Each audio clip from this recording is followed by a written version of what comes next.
Өмнө нь тулгарсан бэрхшээлийг сэтгэлийн тэнх зориг тэмүүллээрээ даван туулж буй хүүхдүүдийг энэ чадах болов гэх томчуудын эргэлзээ нь хүүхдийн өмнө бас нэгэн саад бэрхшээл үүсгэдэг. Тэдэнд итгэх бидний итгэл хөгжлийн бэрхшээлтэй хүүхдүүдийг мэдлэг боловсролтой болгох асар том үүрэг юм. Тэднийг боловсролын үйлчилгээнд тэгш хамруулах нь та бидний үүрэг үлээ.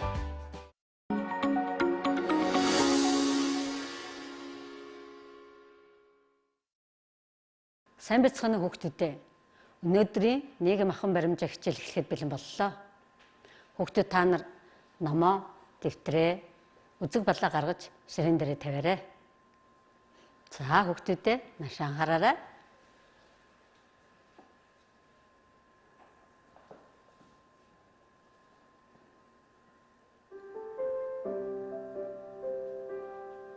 За дэлгэцэн дээр ямар улирлыг харуулсан зураг байна?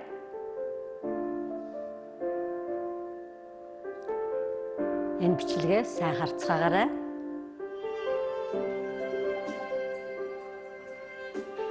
Одоо ямар улирал болж байгаа вэ? Харьцуулаад бодоорой.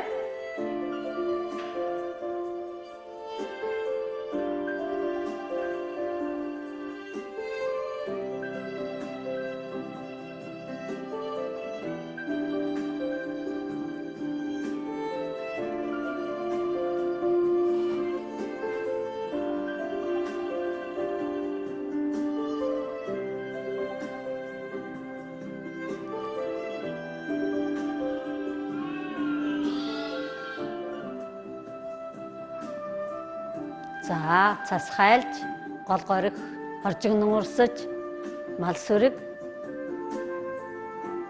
төлсөн байна. Хараарай. Ямар малын төлөвлөө?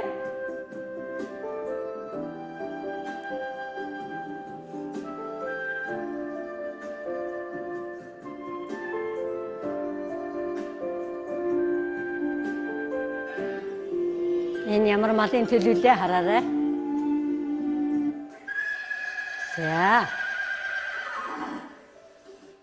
За бид нар сая бичлэгэн дээр ямар юуны тухай өгүүлсэн бичлэг үзлээ бодоорой.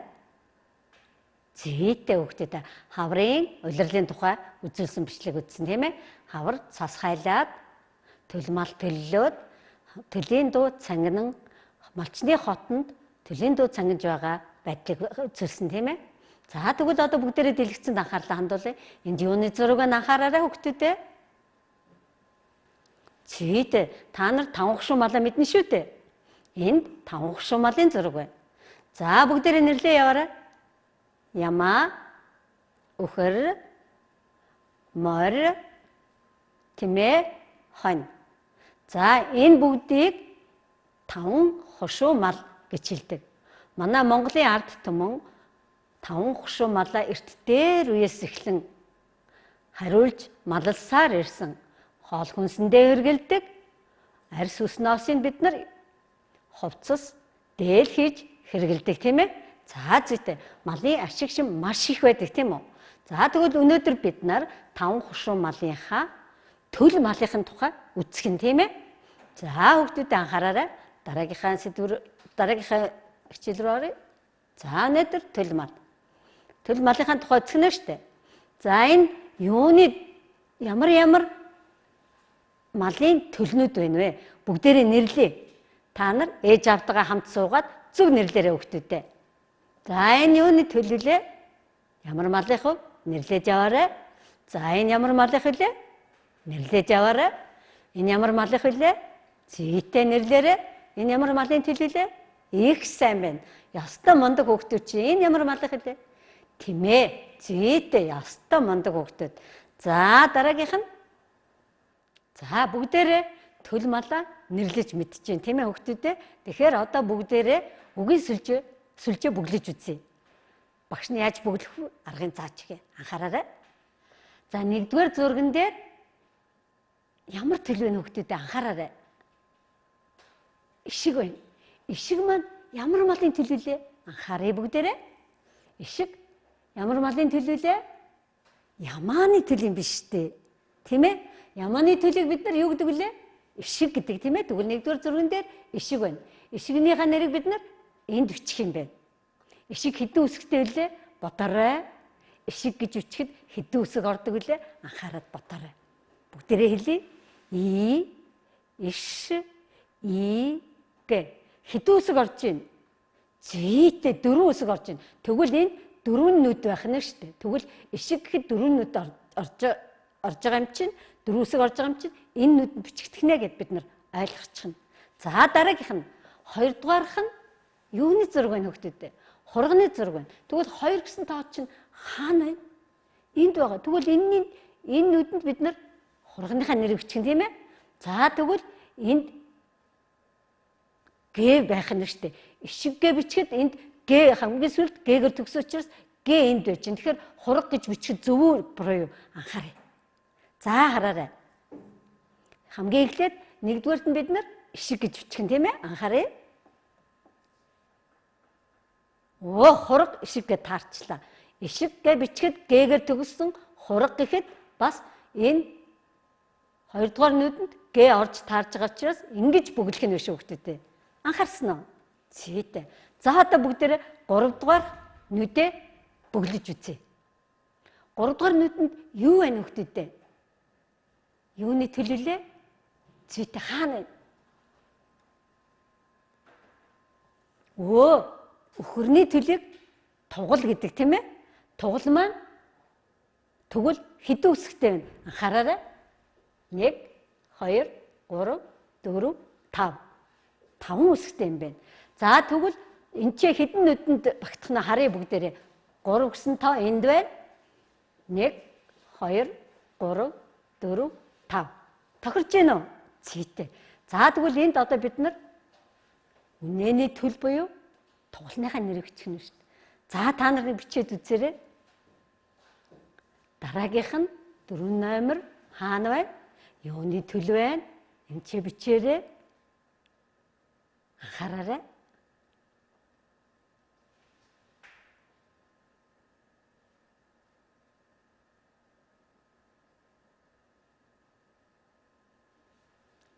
За харъя.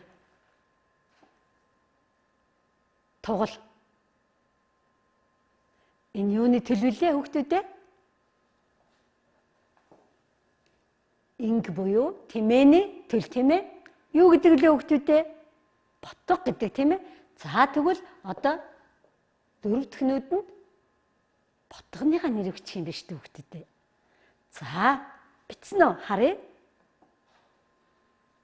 Ботго. Ихсэн. За одоо энд ямар төлийн нэр үлдчихвэ? Ууга 5-д нь юу вэ? Юуны зураг үлдчихв? Унаг байна тийм ээ. Уугаар эхлээд хөө эн чи ямар үсэг байх вэ? Анхаараарай. Г энд ямар үсэг байх юм бэ? За бодоорой. Багшийн бичсэнтэй тохирох нэг үе бүгдээр үзье. Энэ үсэг байх юм шүү дээ. Одоо тэгвэл энд ямар үсэг байх юм? Зүйтэй ямар мундаг юм бэ? Аал байна шүү дээ, тийм ээ. Ингээд ямар төл болчих вэ? Унаг гэсэн юу лээ хүүхдүүдээ? Гүүний төл буюу унаг. Унагныхаа нэрийг бид нар биччихлээ. Их сайн байна. Та нар өнөөдөр үгийн сүлжээ бөглөөд сурчлаа шүү дээ. Хастаа мундаг хүүхдүүд юм аа. За та нарт баяр хүргэе. За дараагийнхаа дэлгэц рүү харъя. За өнөөдрийн хичээлд хэрэглэгдэх шинэ үгийнхаа тайлбарыг бичье. Дэвтрээ нээгээд шинэ үгийнхаа дэвтэр дээр шинэ үгээ тайлбарлаж бичье хүүхдүүдээ. Дэвтрээ нээгээрэй. Өнөөдрийнхаа сар өдрийг бичээрэй хүүхдүүдээ.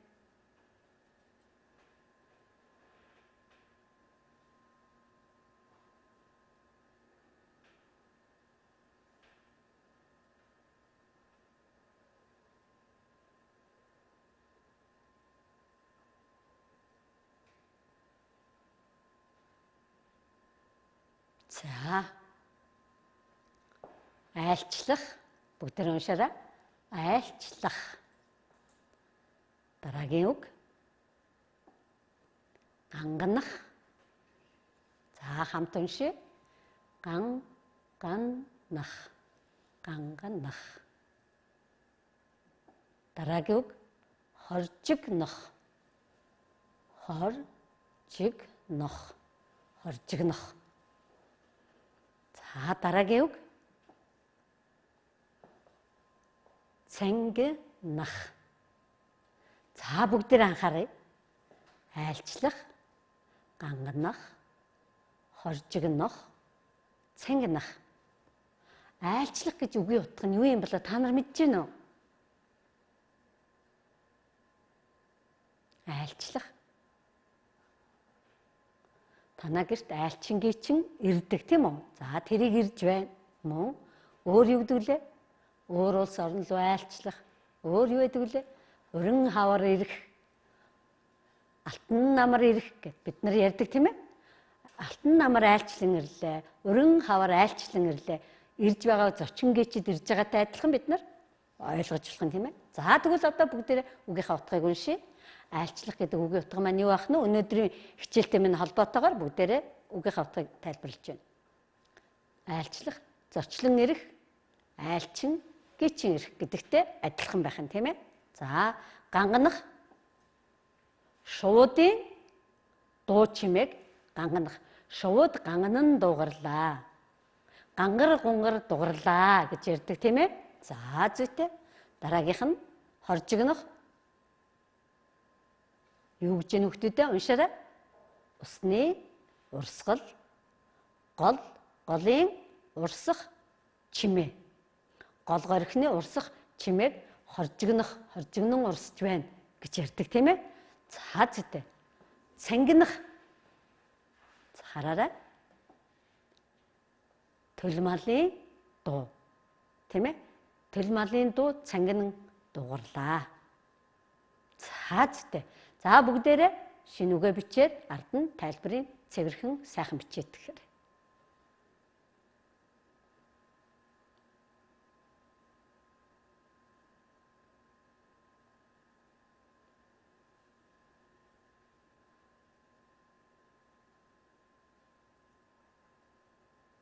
За одоо бүгдээрээ наашаа анхаарлаа хандуулаарай.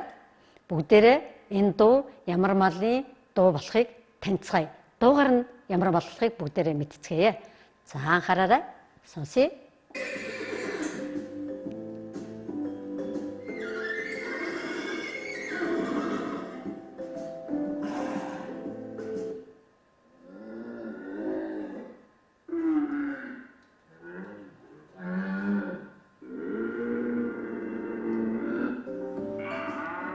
За ямар малын дуу болов? Танаарай. За энэ ямар мал их вэ? Хүүхдүүд та нар бол маш сайн мэднэ дээ. За бид нар таван хошуу малын дууг яаж дуурж байгааг дуу чимээгээр нь сая мэдэж авлаа тийм ээ. За бид сая малын дуу чимээг сонссон тийм ээ хүүхдүүдээ. Тэгвэл одоо малын дуугарч байгаа дуу авиг юу гэж нэрлэдгийг бүгдээрээ мэдэж авъя. Мэдхгүй хүүхдүүд нь бас шинэ үгийнхэн дэвтэр дээр бичиж авъя шүү хүүхдүүдээ.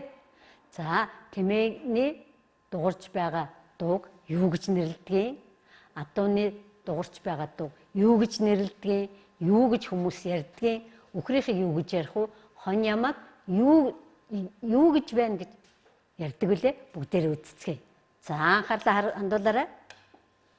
За тэмээний дуу авиг юу гэх нөх хүмүүс буйлах гэж ярьдаг юм биш үү? Монгол хүмүүс тэмээ буйлах, тэмээ буйлж байна гэж ярих юм тийм ээ. Адууны дууг янцгаах гэдэг юм байна. Адуу янцгааж байна гэж ярьдаг тийм ээ. За өхөр яах гэдэг лээ? Тийх штэ. Өхөр мөөрч байна. Өхөр мөөрөх гэж ярина тийм ээ. Их сайн байна. Та нар ямар мундаг мэддэг юм бэ? Хонь ямаа адилхан дуурдаг тийм ээ. Тэгэхээр юу гэхлээ? Хонь майлах. Хонь майлж байна. Ямаа майлж байна гэж ярих нь штэ.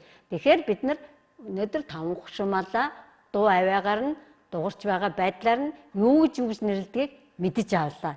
Ямар мундаг хөгтөөд вэ? Та нар багшаараа хэлүүлэлтгүй бүгдээрээ мэддэг юм байна штэ. За та нартай баяр хүргэе.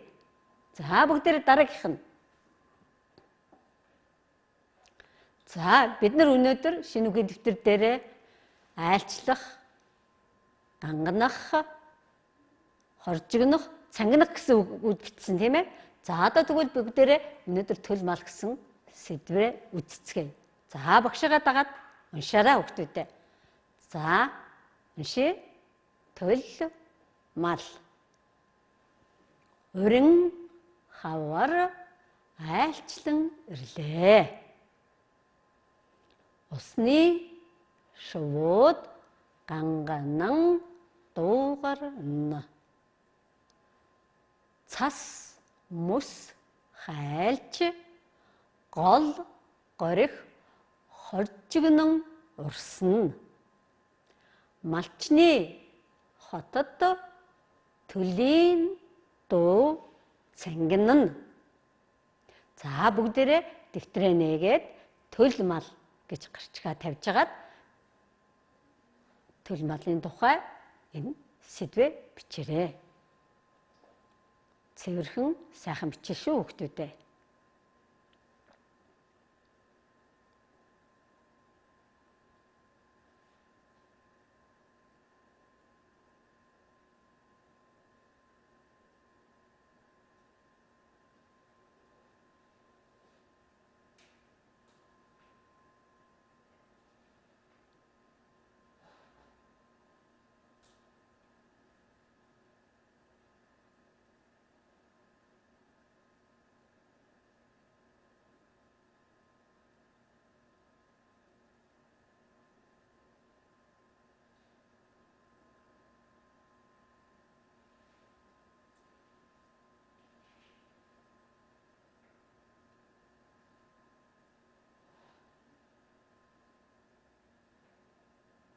За, бичсэн хүүхдүүдээ.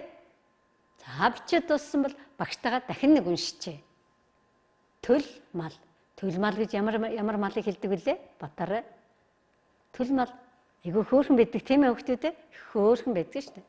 За, өрин хавар айлчлан ирлээ. Усны шувууд ганганан дуугарна. Цас мөс хайлч гол горих хоржигнон урсна. Малчны хотод төлийн дуу цангинна. За дараагийнх нь. За бүгдээрээ анхаараарай хүүхдүүдээ. Энд их малыг төлтөө зөв харгалзуулаарай гэсэн байна. За багш нь яагаад 3 малыг бичсэн бэлээ? Та нар юу гэж бодож байна? Энд ямар малын төлнүүд байна. Бүгдээрээ харъя. Энэ юу вэ хүүхдүүдээ? Унаг. Энэ ботго байна. Энэ тугал байна. За тэгвэл энэ тугал ямар малын төл вэ хүүхдүүдээ? Энэ юу лээ? Үнэ буюу үхэрний төл юм байна тийм ээ? Үнэний төлийг тугал гэдэг. Зөв харгалзуулсан байна уу? Тийм байна тийм ээ? За тэгвэл эннийх үү? Эннийх нь аль нь? Ботгоны төлөө ш таарна штэ энэ тэмээ чинь.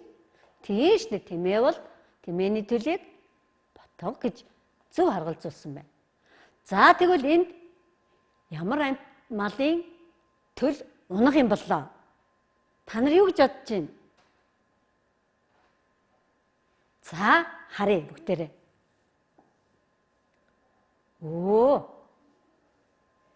Гүүний төлийг унаг гэдэг тийм ээ хүүхдүүдээ.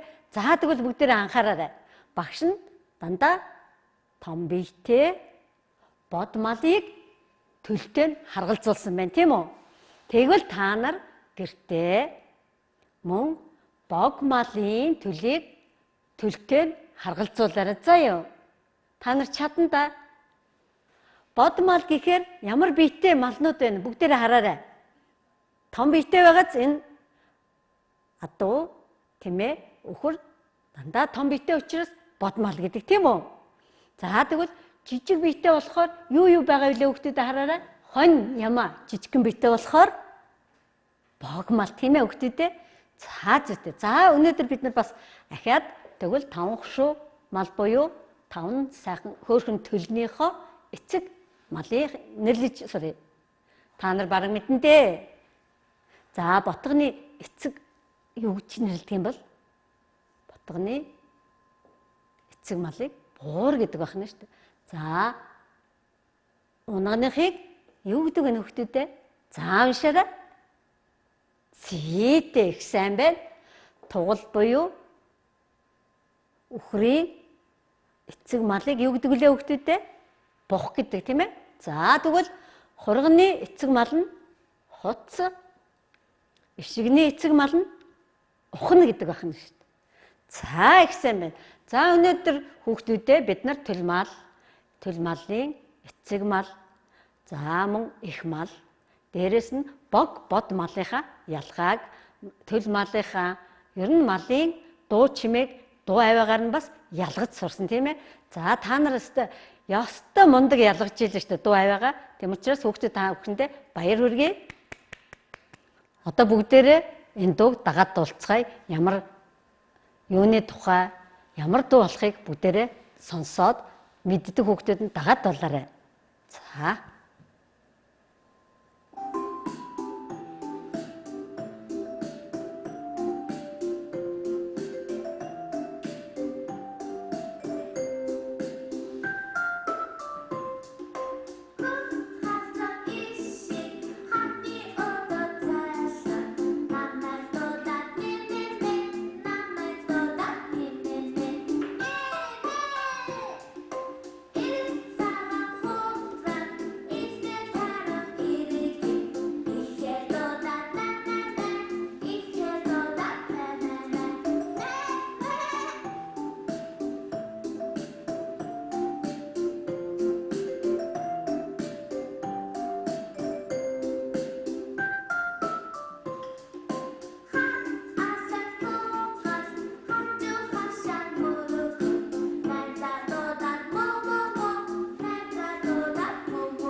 За өнөөдрийн хичээлээр бид төл малын тухай үзсэн.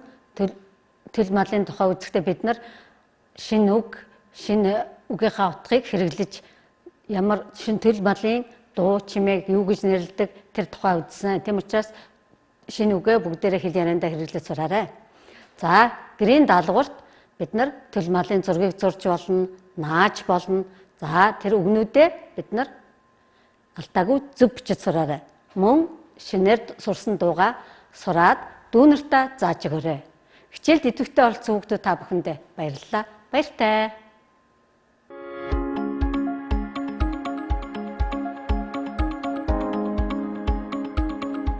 Өмнө нь тулгарсан бэрхшээлийг сэтгэлийн тэнх зориг тэмүүллээрээ даван туулж буй хүүхдүүдийг энэ чадах болов гэх томчуудын эргэлзээ нь хүүхдийн өмнө бас нэгэн саад бэрхшээл үүсгэдэг.